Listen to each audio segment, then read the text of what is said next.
Hey guys, in this video, I want to talk about a question that a lot of singers ask. Is whispering actually bad for your voice? And I'm not gonna lie, it's one of those questions that I don't really have a good answer to, but I still want to spend a few minutes talking about this subject. And I think by the end of the video, you'll kind of see why I don't have a good answer to this question. But if any of you watching actually do have an answer to this, please feel free to comment down in the comment section below. I really do want to know like a proper answer to this question. Just to explain very briefly and in simple terms, in order to actually make a sound, your vocal folds need to come together. When we're just breathing, your vocal cords have to stay open. And when we're whispering, obviously, you know, we're not actually making, like, it's not a voiced sound. So when you're whispering, your vocal cords are actually abducted, meaning that they are apart from each other. And so when you're whispering, your vocal cords are open and it's just air that's passing through. When you're whispering, like obviously when you're making sound, like your vocal folds, like they come together and they vibrate, and that's how they are supposed to work. But when we're whispering, there are certain muscles that have to contract to pull apart the vocal folds and make them stay open the entire time that you're whispering. Whether this causes significant strain or pressure on the cords, I'm not sure. I personally have never met anyone who has lost their voice due to excessive whispering. Now, shouting or yelling, on the other hand, I think a lot of us know that prolonged shouting or yelling can eventually lead to damaged vocal cords, and because like it can lead to things like developing nodules and polyps.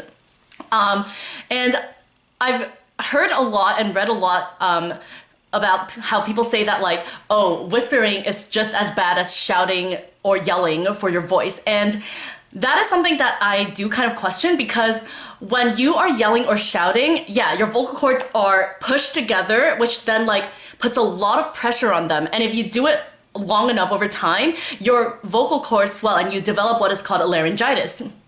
That makes a lot of sense. And laryngitis, yes, it can eventually lead to nodules and polyps, which can definitely cause long-term damage to your voice.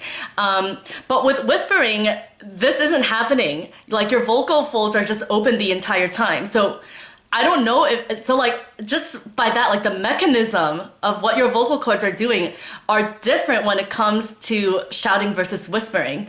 So personally, I don't know if it's really as bad as shouting or yelling. I definitely have seen a lot of cases where people have lost their voices or damaged their voices by excessive yelling or shouting. Not so with whispering though. So it's just something that I think is interesting. Like maybe it really isn't healthy for your vocal folds to just like stay open while air passes through them. Like maybe it can have a dehydrating effect. I don't know. If you have an answer, I would love to know. So please leave a comment in the comment section down below. I think like oops, the camera's shaking.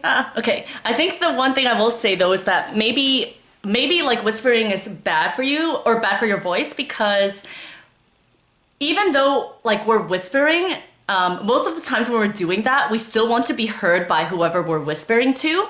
And so we try to whisper louder, which might put more strain on the vocal cords or vocal folds.